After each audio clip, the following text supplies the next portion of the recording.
Hi. അപ്പോൾ നമ്മുടെ 20 മാർക്കിന്റെ മൊഡ്യൂൾ കഴിഞ്ഞിരിക്കുകയാണ്. ഇനി നമ്മൾ ചരിത്രത്തിലേക്ക് കടക്കുകയാണ്. ചരിത്രം എന്ന് പറയുമ്പോൾ വലിയൊരു സിലബസ് ആണ്. ഇതിൽ എല്ലാ പാർട്ടും ഓരോ പോയിന്റും എടുത്ത് പറയാന്ന് പറഞ്ഞു കഴിഞ്ഞാൽ കുറച്ച് പാടുപെട്ട പണിയായിരിക്കും. നമ്മുടെ എക്സാം ആണെങ്കിൽ വളരെ അടുത്താണ്. അപ്പൊ അതുകൊണ്ട് ഏറ്റവും പ്രധാനപ്പെട്ട പാർട്ടുകൾ ഡിസ്കസ് ചെയ്ത ശേഷം ബാക്കി നോട്ടായിട്ടായിരിക്കും നിങ്ങൾക്ക് തരുന്നത്. അത് തന്നെയായിരിക്കും നിങ്ങൾക്കും നല്ലത്. കാരണം അത്രയും ക്ലാസ് എടുത്ത് നമുക്ക് തീർക്കാനുള്ള സമയവുമില്ല. ഫെബ്രുവരിയിലാണല്ലോ എക്സാം. അപ്പൊ നമുക്ക് ഇപ്പൊ ഈ ഒരു പാർട്ടിൽ നമ്മൾ പഠിക്കാൻ പോകുന്നത് 1857 റിവോൾട്ടിനെ കുറിച്ചിട്ടാണ്.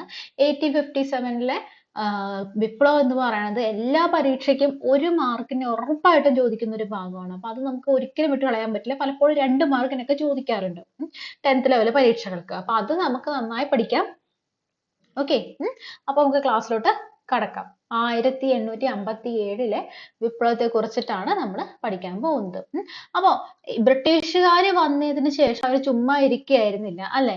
അവര് കച്ചവടത്തിന് വേണ്ടി വന്നവര് പിന്നീട് ഭരണാധികാരികളായി മാറുകയാണ്. അവർ സകല ഏരിയയിലും നിയന്ത്രണം ഏർപ്പെടുത്താനായിട്ട് ശ്രമിക്കുന്നുണ്ട്. ഏതൊക്കെ മേഖലയിലാണ്? രാഷ്ട്രീയം, സാമ്പത്തികം, സംസ്കാരം തുടങ്ങി പല ഏരിയകളിലും സ്വാധീനം ചെലുത്താൻ ശ്രമിക്കുകയാണ്.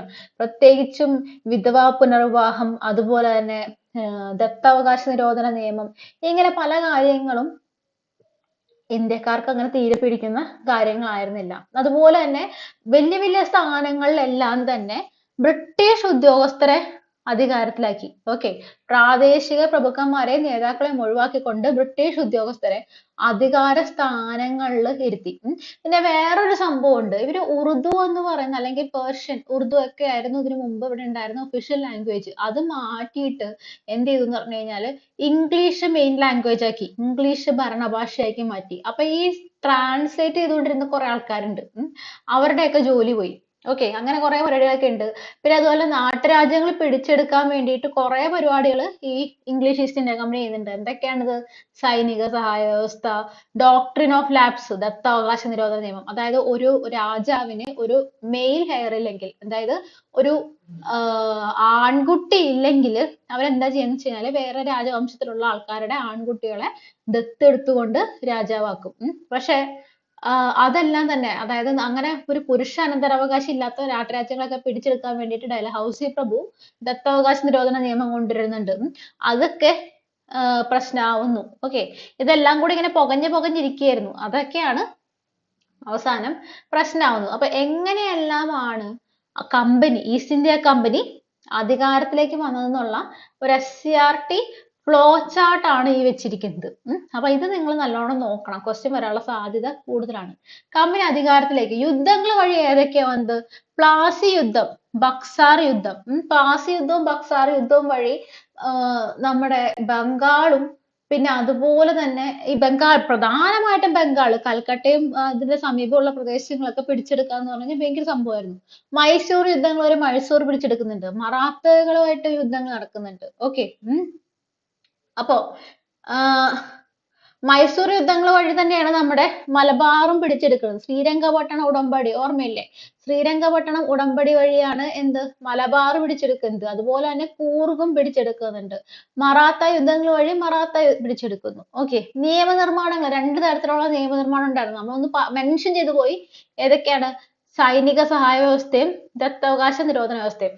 എന്താണ് സൈനിക സഹായ വ്യവസ്ഥ? ഒരു രാജാവിന് എന്തായിരുന്നു പ്രശ്നം വെച്ചാൽ കുഞ്ഞു കുഞ്ഞു നാട്ടുരാജ്യങ്ങളായിട്ട് വിഭജിച്ച് കിടക്കുകയായിരുന്നു നമ്മുടെ ഇന്ത്യ എന്ന് പറയുന്നത്. അതാണ് ബ്രിട്ടീഷുകാർ മുതലെടുത്തത്. അതായത് ഒരു രാജാവിന് അവിടെ ഒരു എന്താണ് ഒരു കൃത്യമായിട്ടുള്ള ഒരു സേന ഇല്ല എന്നുണ്ടെങ്കിൽ ബ്രിട്ടീഷുകാർ എന്ത് ചെയ്യും?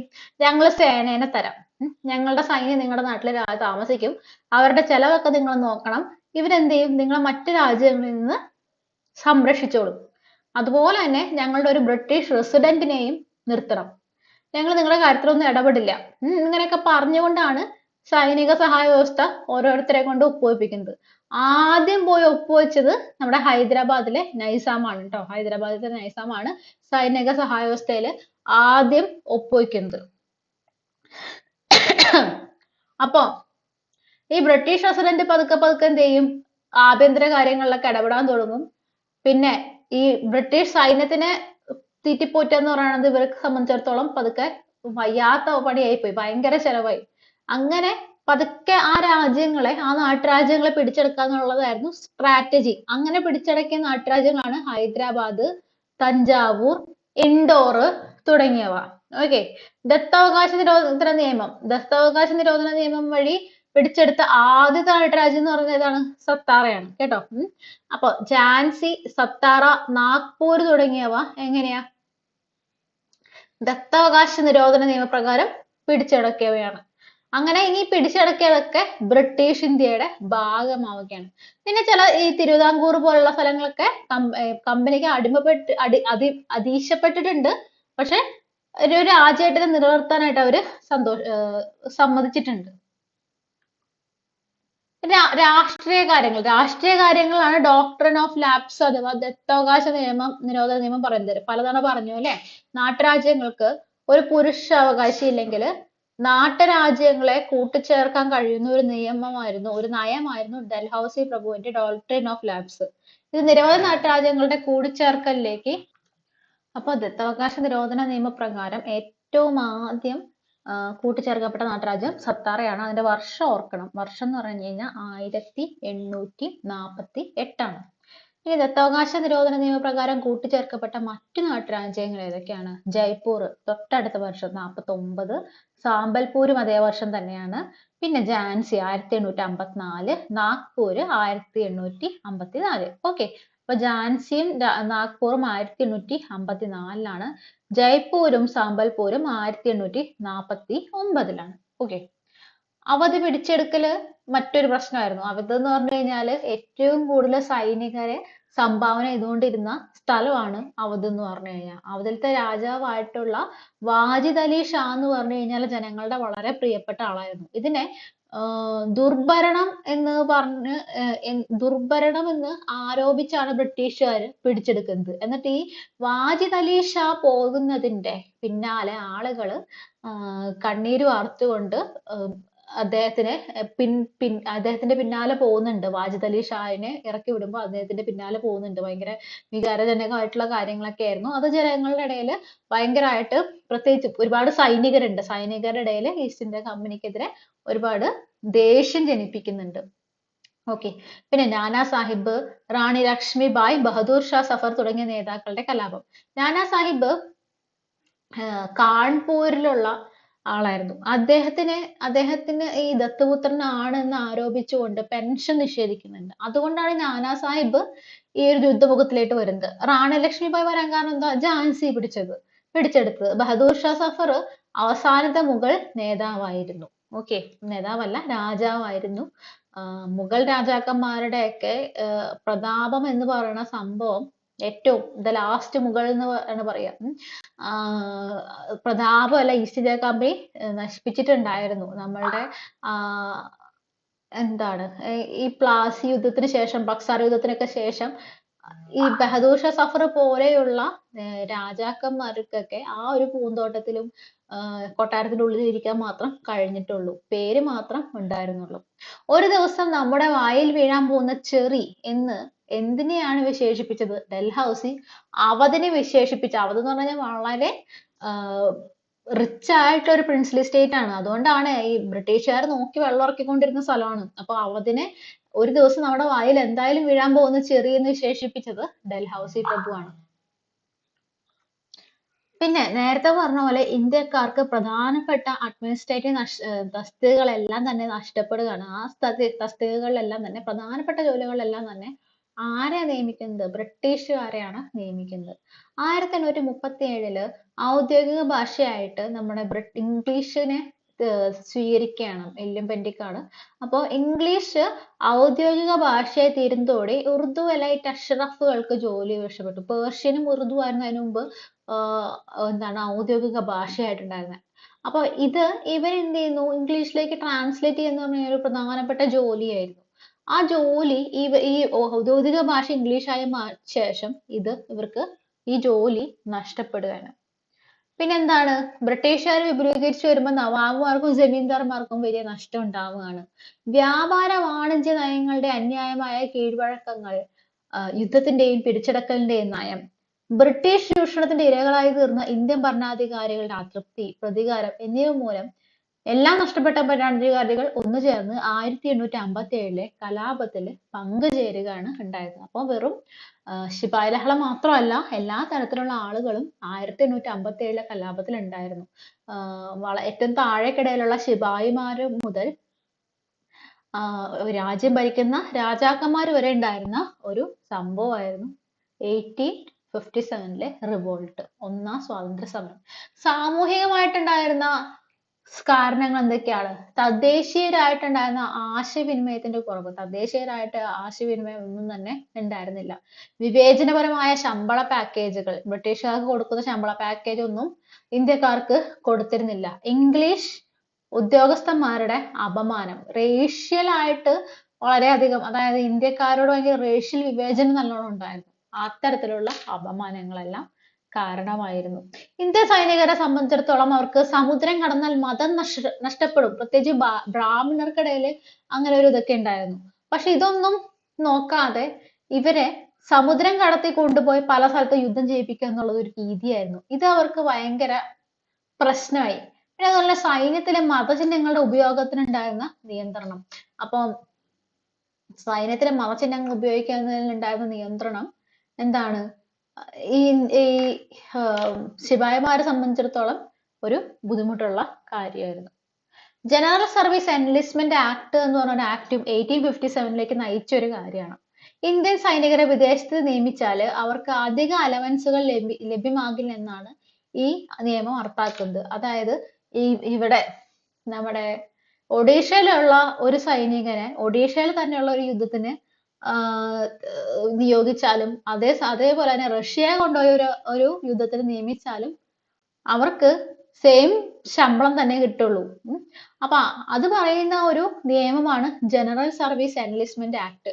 അതുകൊണ്ട് ഇവർക്ക് വളരെയധികം എന്താണ് പറയാ അതൃപ്തി തോന്നിയിരുന്നു. അങ്ങനെ പ്രവൃത്തി ഇംഗ്ലീഷ് ഈസ്റ്റ് ഇന്ത്യ കമ്പനിയുടെ കീഴിൽ സേവിക്കുന്ന സൈനിക ഉദ്യോഗസ്ഥരുടെ പ്രതീക്ഷകൾക്ക് തിരിച്ചടിയായി.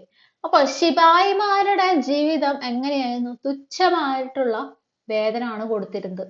ദീർഘനേരമുള്ള ജോലി ഉണ്ടായിരുന്നു, അവധിയില്ലായ്മ ഉണ്ടായിരുന്നു, അടിമകളോട് എന്നുള്ള പോലെ മോശമായ പെരുമാറ്റം ഉണ്ടായിരുന്നു, മോശമായ ഭക്ഷണമാണ് കൊടുത്തിരുന്നത്. മതപരമായിട്ടുള്ള കാരണങ്ങൾ 1856 ഹിന്ദു വിധവകളുടെ പുനർവിവാഹം പോലുള്ള ബില്ലുകൾ സാമൂഹിക പരിഷ്കരണം ലക്ഷ്യമിട്ട് അവതരിപ്പിച്ചു. ഹിന്ദു വിധവകൾക്ക് പുനർവിവാഹം ചെയ്യാനും അവരുടെ സ്വത്ത് പങ്കിടാനും ഇത് അനുവദിച്ചു. എന്നിരുന്നാലും അതിൽ ക്രിസ്തു മതത്തിലേക്ക് പരിവർത്തനം ചെയ്യുന്നതിനുള്ള വ്യവസ്ഥകളും ഉൾപ്പെടുത്തിയിട്ടുണ്ട് എന്നത് തർക്ക വിഷയമായിരുന്നു. ഓക്കെ, അപ്പൊ ഹിന്ദു പുനർവിവാഹ നിയമം അതില് ഒരു അവർക്ക് ക്രിസ്തു മതത്തിലേക്ക് പരിവർത്തനം ചെയ്യണമെങ്കിൽ വേണമെങ്കിൽ പരിവർത്തനം ചെയ്യാമെന്ന് പറഞ്ഞ കാര്യങ്ങൾ, പിന്നെ ക്രിസ്ത്യൻ മിഷണറികളുടെ പ്രവർത്തനങ്ങൾ, ഇതെല്ലാം തന്നെ മതപരമായ കാരണങ്ങളാണ് 1857 റിവോൾട്ടിലേക്ക് നയിച്ചത്. വഹാബികളുടെ പ്രസ്ഥാനങ്ങൾ പഞ്ചാബിനെ അവിശ്വാസികളുടെ നാട്ടിൽ നിന്നും സമാധാനത്തിന്റെ നാടാക്കാൻ വേണ്ടി ആഗ്രഹിച്ചിരുന്നതാണ് വഹാബികൾ എന്ന് പറയുന്നത്. ദാറുൽ ഇസ്ലാം എന്നൊക്കെ പറയും. ഓക്കെ, അപ്പം ഈ വഹാബി പ്രസ്ഥാനങ്ങള് എന്താണ്? ഈ മതപരമായ കാര്യങ്ങളിൽ പെടുന്നതാണ്. ഇവരും ഈ 1857 റിവോൾട്ടില് കൂട്ടുചേരുകയാണ്. ബംഗാൾ സതി നിയമം, സതി നിരോധിക്കുന്ന നിയമം 1829 വന്നിട്ടുണ്ട്. അതും ഒരു കാരണമാണ്. അത് നിങ്ങൾക്ക് ഇപ്പൊ ആലോചിക്കുമ്പോൾ ഒരു പക്ഷെ അത്ഭുതം തോന്നും. പക്ഷെ സതി നിരോധിച്ചതൊക്കെ നമ്മുടെ ശബരിമലയില് സ്ത്രീകളെ കയറ്റാൻ നേരത്തെ ഉണ്ടായ വിപ്ലവം പോലെ തന്നെ ഉണ്ടായ സംഭവമാണ് ബംഗാൾ സതി നിയമം എന്ന് പറയുന്നത്. അതിനെതിരെ ഒരുപാട് പേര് എന്താണ് പല രൂപത്തിലുള്ള പ്രതിഷേധങ്ങളെല്ലാം ഉണ്ടായത്. ഇതെല്ലാം ചേർന്നാണ് 1857 റിവോൾട്ടിലേക്ക് നയിക്കുന്നത്. പിന്നെ ബ്രിട്ടീഷുകാരുടെ റവന്യൂ നയങ്ങള്, പിന്നെ ബ്രിട്ടീഷുകാർക്ക് കുറെ തിരിച്ചടി നേരിടുന്ന യുദ്ധങ്ങളുണ്ട്. ആ യുദ്ധങ്ങൾ ഇവര് കാണുന്നുണ്ട്. അപ്പൊ ഒരു യുദ്ധത്തിൽ ഏർപ്പെട്ട് കഴിഞ്ഞാൽ ബ്രിട്ടീഷുകാരെ വിറപ്പിക്കാമെന്നെല്ലാം ആലോചിക്കുന്നുണ്ട് ആളുകൾ. ഒന്നാം ആംഗ്ലോ അഫ്ഗാൻ യുദ്ധം, ആംഗ്ലോ സിഖ് യുദ്ധം, ക്രിമിയൻ യുദ്ധം, സാന്താൾ കലാപം, അങ്ങനെയുള്ള കാര്യങ്ങളൊക്കെ. അതുപോലെ തന്നെ ഒരു വലിയ രാജ്യം, ഒരു വലിയ ഒരു സാമ്രാജ്യം, മറ്റൊരു ഈ ഫ്രാൻസ് ഓട്ടോമൻ സാമ്രാജ്യം, അതായത് ഓട്ടോമൻ സാമ്രാജ്യത്തിലെ ഫ്രാൻസും യുണൈറ്റഡ് കിങ്ഡവും പിന്തുണയ്ക്കുന്നുണ്ട്. അതിനോട് റഷ്യ പരാജയപ്പെടുന്നുണ്ട്. അപ്പൊ റഷ്യ പോലെയുള്ള ഒരു രാജ്യം ഇതിന് പരാജയപ്പെടാൻ പറ്റും എന്നുള്ള ഒരു തോന്നലൊക്കെ, അതായത് അപ്പൊ നമുക്ക് എന്തുകൊണ്ട് ബ്രിട്ടനെ തോൽപ്പിച്ചുകൂടാ എന്നുള്ള ഒരു തോന്നല് ആളുകൾക്കിടയിൽ വരികയാണ്. പിന്നെ കലാപത്തിന്റെ പെട്ടെന്നുണ്ടായ കാരണം നിങ്ങൾക്ക് അറിയുന്നുണ്ടാവും. എന്താണ്? റോയൽ ഒരു റോയൽ എൻഫീൽഡ് അല്ല, എൻഫീൽഡ് റൈഫിൾ എന്ന് പറഞ്ഞിട്ടുള്ള ഒരു പുതിയ തരത്തിലുള്ള തോക്കുകൾ ഇൻട്രൊഡ്യൂസ് ചെയ്യാണ്. അപ്പോ ഈ റൈഫിളുകൾ എങ്ങനെയാന്ന് പറഞ്ഞു കഴിഞ്ഞാൽ അതിങ്ങനെ വായ കൊണ്ട് കടിച്ച് പല്ലുകൊണ്ട് കടിച്ച് കളഞ്ഞ ശേഷമാണ് ഉപയോഗിക്കേണ്ടത്. അപ്പൊ ഈ കാട്രിഡ്ജുകളില് പന്നിയുടെയും പശുവിന്റെയും കൊഴുപ്പ് പുരട്ടിയിട്ടുണ്ട് എന്നുള്ള ഒരു അഭ്യൂഹം ഇങ്ങനെ പടരുകയാണ്. ഓക്കെ. അതുപോലെ തന്നെ ഗോതമ്പ് പൊടികളിൽ എല്ലുപൊടികൾ ചേർക്കുന്നുണ്ട് എന്നുള്ളതും ഇങ്ങനെ ഒരു റൂമർ പോലെ പടരുകയാണ്. ഇതാണ് പെട്ടെന്നുണ്ടായ കാരണം എന്ന് പറയുന്നത്. അപ്പോ ഇന്ത്യൻ ഒന്നാം സ്വാതന്ത്ര്യ സമരം നടന്ന സ്ഥലങ്ങൾ കാണിച്ചു തരാം. ഇന്ത്യ മുഴുവൻ ഒന്നും ഉണ്ടായിട്ടില്ല. ഈ മീററ്റിൽ തുടങ്ങിയ അവധ്, ഫൈസാബാദ്, കാൺപൂർ, ഝാൻസി ഇങ്ങനെയെല്ലാമാണ് നമ്മുടെ റിവോൾട്ട് നടക്കുന്നത്. അപ്പോ മംഗൾ പാണ്ഡെയാണ് ആദ്യത്തെ രക്തസാക്ഷി. 1857 മാർച്ച് 29 ബ്രിട്ടീഷുകാർ ആക്രമിച്ച് കലാപത്തിന് തുടക്കമിട്ട ഒരു സൈനികനായിരുന്നു മംഗൾ പാണ്ഡെ എന്ന് പറയുന്നത്. മംഗൾ പാണ്ഡെനെ തൂക്കിലേറ്റിയത് ഭയങ്കരമായിട്ടുള്ള ഒരു ആളുകളിൽ ഭയങ്കരമായിട്ട് നിരാശയൊക്കെ ഉണ്ടാക്കുന്നു. അങ്ങനെ പെട്ടെന്ന് തന്നെ കലാപം പൊട്ടിപ്പുറപ്പെടുകയാണ്. ഇനി റാണി ലക്ഷ്മിബായി, ഈ 1857 കലാപത്തിലെ വളരെ ധീരയായിട്ടുള്ള ഒരു നേതാവാണ് റാണി ലക്ഷ്മിബായി എന്ന് പറയുന്നത്. ഇവരുടെ സ്ഥലം ഝാൻസിയാണ്. 1857 കലാപകാലത്ത് ഇന്ത്യൻ സ്വാതന്ത്ര്യത്തിനായുള്ള പോരാട്ടത്തില് ഇവര് നിർണായകമായിട്ടുള്ള ഒരു പങ്ക് വഹിക്കുകയാണ്. ഝാൻസി മഹാരാജാവിന്റെ ഭരണശേഷം അവർ ദത്ത് രാജകുമാറിന് വേണ്ടി ഭരിച്ചു. ബ്രിട്ടീഷുകാർ ഡോക്ട്രിൻ ഓഫ് ലാപ്സ് എന്ന് പറഞ്ഞാൽ എന്താണ്? ദത്തവകാശ നിരോധന നിയമം പിന്തുടർന്ന് ഝാൻസിയെ കൂട്ടിച്ചേർക്കാൻ വേണ്ടി ശ്രമിച്ചു. റാണി ലക്ഷ്മിബായി സൈന്യത്തിനെതിരെ ധീരമായി തന്റെ രാജ്യം സംരക്ഷിച്ചെങ്കിലും ഒടുവിൽ പരാജയപ്പെട്ടു. എന്നിരുന്നാലും ചെറുത്തുനിൽപ്പ് തുടർന്നു. ഗ്വാളിയർ കോട്ട പിടിച്ചെടുക്കി. ഒടുവിൽ സൈനിക വേഷത്തിൽ തന്നെയാണ് അവര് പോരാടി മരിക്കുന്നത്. ഇനി കുറച്ച് ക്വസ്റ്റ്യൻസ്. മംഗൾ പാണ്ഡെ വധിക്കാൻ ഉദ്ദേശിച്ച ബ്രിട്ടീഷ് ഉദ്യോഗസ്ഥനാണ് അഡ്ജ്യൂട്ടന്റ് ബോഗ് എന്ന് പറയുന്നത്. ഇദ്ദേഹത്തിന് 1857 മാർച്ച് 29 വെടിയുതിർത്തെങ്കിലും അദ്ദേഹം അത്ഭുതകരമായിട്ട് രക്ഷപ്പെട്ട് ഒരു കുതിരയ്ക്കാണ് വെടിയേൽക്കുന്നതൊക്കെ. മംഗൾ പാണ്ഡെയെ വധിക്കാൻ ഉദ്ദേശിച്ച ബ്രിട്ടീഷ് ഉദ്യോഗസ്ഥൻ എന്ന് പറയുന്നത് ജെയിംസ് ഹ്യൂസൺ ആണ് കേട്ടോ. മംഗൾ പാണ്ഡെ ഇത് തമ്മിലുള്ള വ്യത്യാസം. ഓക്കെ. എന്നിട്ട് മംഗൾ പാണ്ഡെനെ ബ്രിട്ടീഷുകാര് തൂക്കിലേറ്റാണ് ചെയ്യുന്നത് 1857. 1857 ഒന്നാം സ്വാതന്ത്ര്യ സമരം അടിച്ചമർത്തപ്പെട്ടത് 1858 ജൂലൈയിലാണ്. ഒരു കൊല്ലത്തോളം ഏതാണ്ട് നിലനിന്നു. 1857 കലാപം വ്യാപിക്കാത്ത സ്ഥലങ്ങൾ എന്ന് പറഞ്ഞു കഴിഞ്ഞാൽ ഒന്നും നമ്മുടെ ഏരിയയിലൊന്നും വന്നിട്ടില്ല. ബോംബെ, മദ്രാസ് തുടങ്ങിയ പ്രസിഡൻസികളിലൊന്നും ഒന്നും സംഭവിക്കുന്നില്ല അല്ലെ. കൂടുതൽ നോർത്ത് ഇന്ത്യയിൽ തന്നെ നിൽക്കുകയാണ്. മംഗൾ പാണ്ഡെയെ ആദരിച്ചുകൊണ്ട് ഇന്ത്യൻ ഗവൺമെന്റ് സ്റ്റാമ്പ് പുറത്തിറക്കിയ വർഷമാണ് 1984 എന്ന് പറയുന്നത്. ഇനി നമുക്ക് നാനാ സാഹിബിനെ പറ്റി നോക്കാം. നാനാ സാഹിബ് എന്ന് പറഞ്ഞു കഴിഞ്ഞാല് 1847 മെയ് മാസത്തിൽ ഉത്തർപ്രദേശിലെ ബിദൂരിൽ ജനിച്ച നാനാ സാഹിബ് പേഷ്വ ബാജിറാവു രണ്ടാമന്റെ ദത്തുപുത്രനായിരുന്നു. ദത്തുപുത്രനായിരുന്നു. ബ്രിട്ടീഷുകാർ അദ്ദേഹത്തിന് ഭരണം നിഷേധിച്ചു. കാരണം ദത്തവകാശ നിരോധന നിയമപ്രകാരം. കലാപ സമയത്ത് കാൺപൂരിൽ സൈനികരെ ഇതിലേക്ക് ഇത് നയിക്കുകയാണ് ഉണ്ടാവുന്നത്. 1757 ബ്രിട്ടീഷുകാർ കാൺപൂർ തിരിച്ചു പിടിച്ചപ്പോൾ നാനാ സാഹിബ് ബിദൂരിലേക്ക് പലായനം ചെയ്തു. കലാപത്തിൽ അദ്ദേഹം പ്രധാനമായി പങ്കുവഹിച്ചു. ഒടുവിൽ താന്തിയ തോപ്പി, നാനാ സാഹിബിന്റെ ഒപ്പം നിന്നിരുന്ന ആളാണ്. താന്തിയ തോപ്പിയുടെ നേതൃത്വത്തിൽ ഗ്വാളിയറിൽ പേർഷ്യയായി. ഗ്വാളിയർ അവർ തിരിച്ചു പിടിച്ച ശേഷം അവിടുത്തെ പേർഷ്യയായിട്ട് നമ്മുടെ നാനാ സാഹിബ് മാറുകയാണ്. ബഹദൂർ ഷാ സഫറിനെ പറ്റി നമുക്ക് നോക്കാം. അവസാനത്തെ മുഗൾ ഭരണാധികാരിയാണ് ആര്? ബഹദൂർ ഷാ സഫർ എന്ന് പറയുന്നത്. കലാപകാലത്ത് ഇന്ത്യൻ ജനത സേനാ മേധാവിയും ആയിട്ട് അദ്ദേഹത്തിനെ പ്രഖ്യാപിക്കുകയാണ്. അതായത് കലാപം നടന്ന സ്ഥലത്ത് നിന്ന് എല്ലാവരും ഡൽഹിയിലേക്ക് മാർച്ച് ചെയ്ത് ഡൽഹി പിടിച്ചടക്കി ചക്രവർത്തിയായിട്ട് സൈനിക മേധാവിക്കായിട്ട് ബഹദൂർ ഷാ സഫറിനെ പ്രഖ്യാപിക്കുകയാണ്. അദ്ദേഹത്തിന് ഹിന്ദുസ്ഥാനിലെ ചക്രവർത്തി എന്ന പദവി ലഭിച്ചു. എന്നിരുന്നാലും ബ്രിട്ടീഷ് സൈന്യം അദ്ദേഹത്തെ പിടികൂടി നാട് കടത്തി. മാത്രമല്ല ഇദ്ദേഹത്തിന്റെ ചെറുമക്കളെയും മക്കളെയൊക്കെ പോയിന്റ് ബ്ലാക്കിൽ ഇദ്ദേഹത്തിന്റെ മുന്നിലിട്ട് വെടിവെച്ച് കൊല്ലുന്നുണ്ട്. അങ്ങനെ 1857 ഇന്ത്യയിലെ മുഗൾ ഭരണത്തിന് അന്ത്യം കുറിച്ചു. താന്തിയ തോപ്പിനെ പറ്റി നമ്മൾ പറഞ്ഞു അല്ലെ, താന്ത്രിയ തോപ്പി അല്ല, താന്തിയ തോപ്പിയാണ് ട്ടോ, താന്തിയ തോപ്പിയാണ്. താന്തിയ തോപ്പിയുടെ എന്ന് വെച്ച് കഴിഞ്ഞാൽ താന്തിയ തോപ്പിയുടെ കൂട്ടുകാരന്റെ ആണ് ഒറ്റ കൊടുക്കുന്നത് കേട്ടോ. അദ്ദേഹത്തിന് അല്ലെങ്കിൽ പിടിക്കാൻ പറ്റില്ലായിരുന്നു. ഈ ഗറില്ല യുദ്ധമുറ ഉണ്ടല്ലോ, ഒളിച്ചിരുന്ന് യുദ്ധം ചെയ്ത, അതില് ഭയങ്കര അപാര ശക്തിയുള്ള ആളായിരുന്നു താന്തിയ തോപ്പി. താന്തിയ തോപ്പിയുടെ കൂട്ടുകാരനായ മാൻസിംഹന്റെ സഹായത്തോടെ ബ്രിട്ടീഷ് മേധാവി സർ കോളിൻ ക്യാമ്പൽ തോപ്പിയെ പരാജയപ്പെടുത്തി. 1759 ഏപ്രിൽ 18-ന് മധ്യപ്രദേശിലെ ശിവപുരിയിൽ വെച്ച് പരസ്യമായി തൂക്കിക്കൊന്നു. താന്തിയ തോപ്പി മെമ്മോറിയൽ സ്ഥിതി ചെയ്യുന്നത് ശിവപുരിയിലാണ്.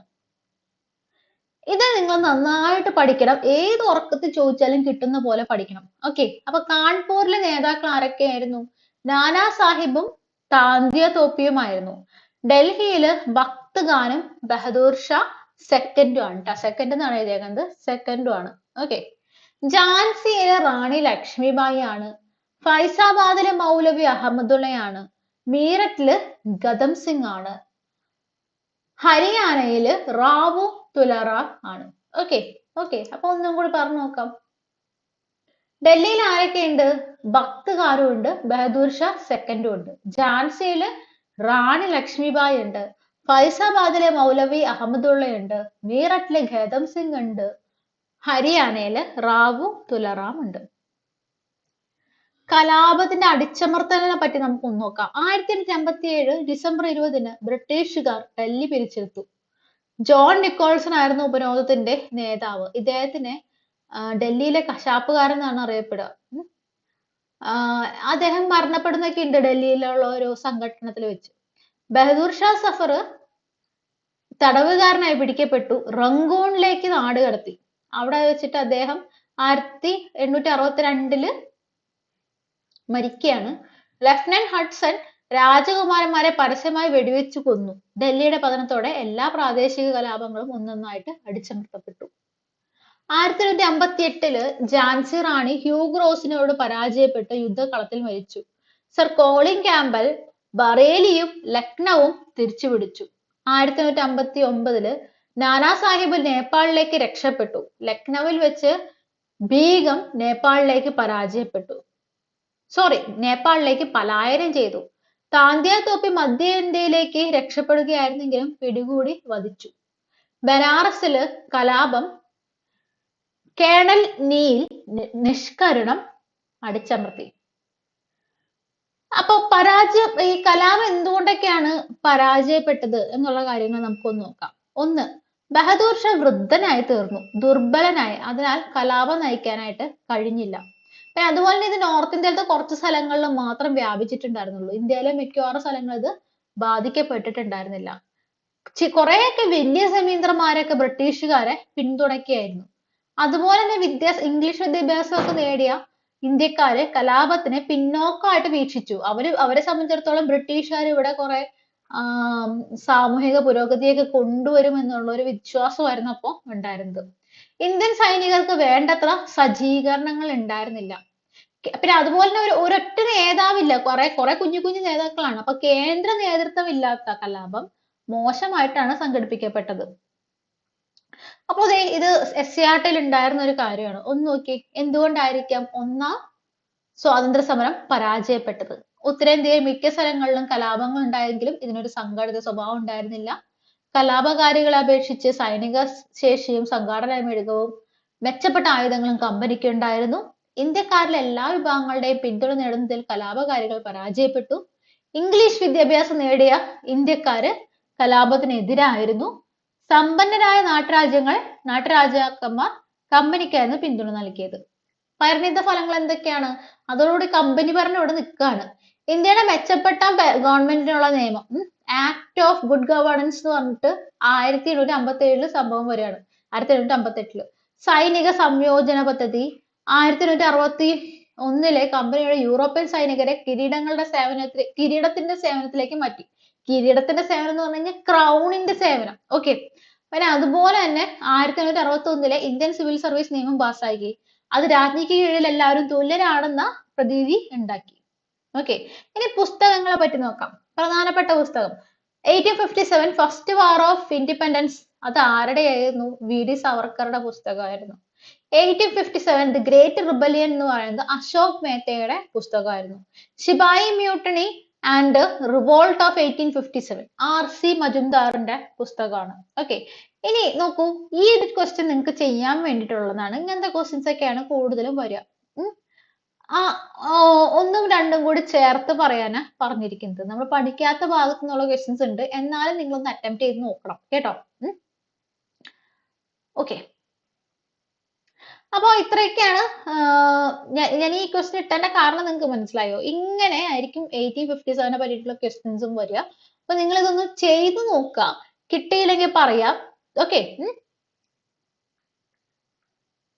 അപ്പൊ ഇത്രയൊക്കെയാണ് 1857 റിവോൾട്ടിനെ പറ്റി പറയാനുള്ളത്. എന്തെങ്കിലും സംശയം ഉണ്ടെങ്കിൽ തീർച്ചയായിട്ടും അറിയിക്കണം.